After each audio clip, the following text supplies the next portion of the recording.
Hello everyone, welcome to my YouTube channel Let's Know. দৰ্শকসকল মোৰ আজিৰ এই ভিডিঅ'টিত ইংৰাজী ব্যাকৰণত বহুলভাৱে ব্যৱহৃত ইন্ট্ৰডাক্টৰী দিয়াৰ আৰু ইটৰ বিষয়ে কিছু ক'ব ওলাইছোঁ। দৰ্শকসকল পোনপ্ৰথমে ইন্ট্ৰডাক্টৰী দিয়াৰ আৰু ইটৰ আমি কিছু ব্যৱহাৰ জানি লওঁ। দৰ্শকসকল in English grammar introductory there is used to introduce a verb or a subject.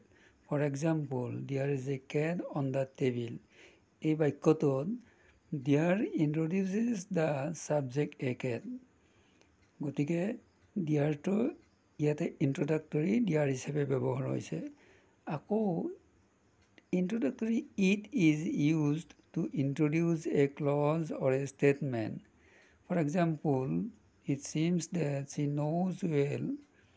এই বাক্যটো ইন্ট্ৰডাক্টৰী ইটটোৱে that she knows well এই ক্লজটোক ইন্ট্ৰডিউচ কৰি। দৰ্শকসকল আপোনালোকে ইন্ট্ৰডাক্টৰী দিয়াৰ আৰু ইন্ট্ৰডাক্টৰী ইটৰ বিষয়ে কিছু ব্যৱহাৰৰ কথা শুনিলে। দৰ্শকসকল ইয়াৰ পিছত আমি ইন্ট্ৰডাক্টৰী দিয়াৰ আৰু ইন্ট্ৰডাক্টৰী ইটৰ পাৰ্থক্যটো শুনি লওঁ।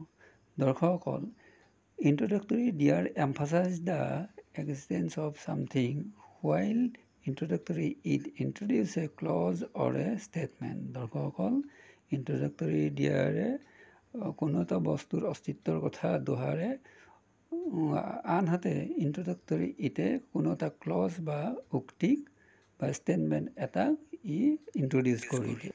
দৰ্শকসকল আশা কৰোঁ আপোনালোকে মোৰ এই ভিডিঅ'টি চাই নিশ্চয় উপকৃত হ'ব আৰু ভিডিঅ'টি চাই যদি ভাল লাগিছে তেনেহ'লে মোৰ এই চেনেলটো আপোনালোকে নিশ্চয় সাদৰেৰে ছাবস্ক্ৰাইব কৰি দিব। ধন্যবাদ।